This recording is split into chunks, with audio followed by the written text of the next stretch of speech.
Hey YouTube, it's Thomas. So today I'm at my buddy's place and I'm going to talk about his system here.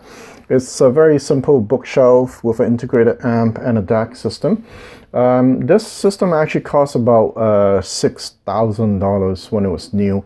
I was actually very impressed with these Dynaudio Focus 104 or 140 I think.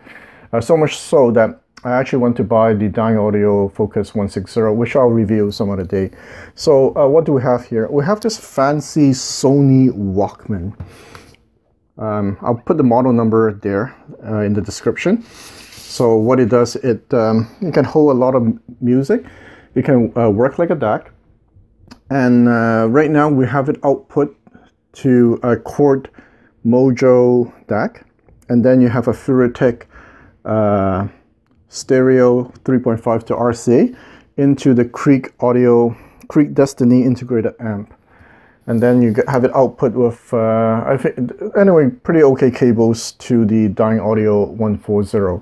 So I didn't spend too much time with this system, but it did leave a strong impression on me. First of all, because it's very close to the walls, the bass is really strong, and this is with 100 watts only.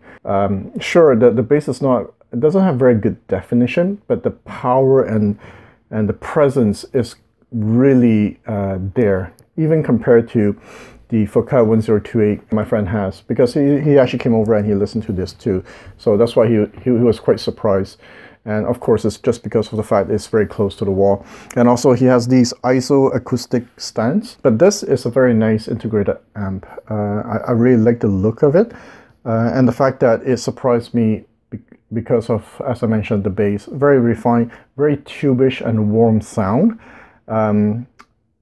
So if I get a chance, I would probably recommend this if you know, you have a very small place and you just want a very simple setup. Just like my Sim Audio i5 that I had before, it falls more in the audiophile category, right? Yeah, this one doesn't have phono, but apparently you can get it with phonos too.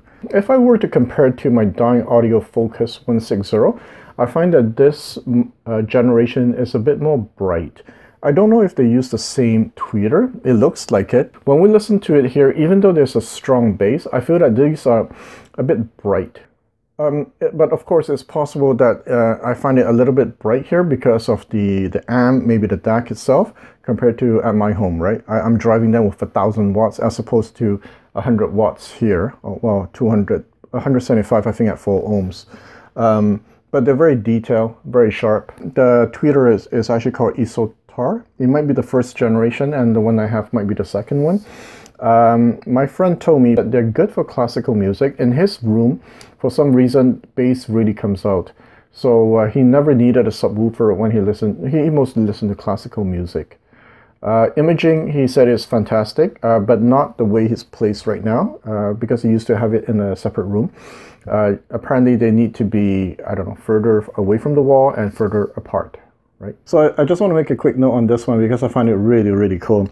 So this is the Sony NW-ZX300. He actually has both, the older one, the ZX100. The one thing that he really liked is that because you listen to classical music, you have the composer feel. So it's very easy to search. It has balanced output for headphones. And you know, the screen looks really cool. So it's probably retail around $800. You can get them for about $800. It's a fancy Walkman. It's actually written Walkman on it, and I guess it's great because, you know, you can decode everything, MQA, DSD, no problem at all. It's only 64 gig, but with an SD card these days, really, you know, doesn't really matter. Battery life is 30 hours. This thing can, you know, you can jog a lot with it. So okay, yeah, that's it. So I'll see you next time. Thanks.